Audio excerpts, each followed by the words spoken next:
यानी उसके 7 प्रश्नों के सही जवाब देना। अगर तुम्हारे एक भी जवाब से वो संतुष्ट नहीं हुआ, अर्थात तुमने गलत जवाब दिया, तो भी तुम तुरंत पत्थर के बन जाओगे। उसके हर एक सवाल के हर सही जवाब के साथ उसकी शक्ति कम होती चली जाएगी और उसके सभी 7 प्रश्नों का ठीक ठीक जवाब देने पर अंततः वो शक्तिहीन हो जाएगा। फिर तुम उसके ऊपर आक्रमण कर उसे पराजित कर सकते हो। पर बेटा, वो बिना शक्तियों के भी बहुत बलशाली है, तुम फिर भी उसका मुकाबला नहीं कर पाओगे। महात्मा जी की बात सुन और दैत्य दंभिकासुर को पराजित करने का पूरा उपाय जान। डर की लहर के साथ लखन का पूरा शरीर झंझना जाता है, पर फिर वो अपनी पत्नी को याद कर दैत्य दंभिकासुर के पास जाने का निर्णय लेता है। लखन ने महात्मा जी के चरण छूकर कहा, महाराज, मैं तैयार हूँ, कृपया मुझे उस दैत्य के पास जाने का मार्ग बताएं। महात्मा जी ने लखन को आशीर्वाद देते हुए दैत्य दंभिकासुर की गुफा का रास्ता बता दिया। दृढ़ निश्चय कर एक अदम्य जोश के साथ लखन दंभिकासुर की गुफा की ओर चल पड़ता है। कुछ देर तक कठिन यात्रा करने के बाद लखन उस भयानक गुफा के द्वार पर पहुंच जाता है। वह अपनी तलवार निकालकर गर्जना करता है, दंभिकासुर बाहर आ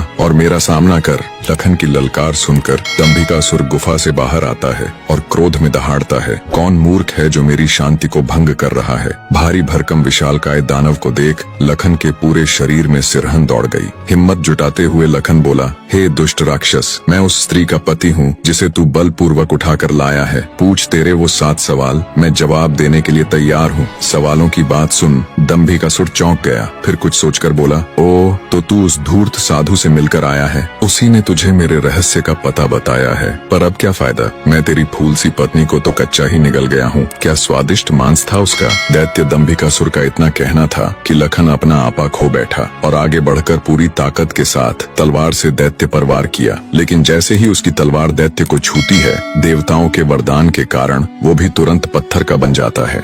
बने रहे।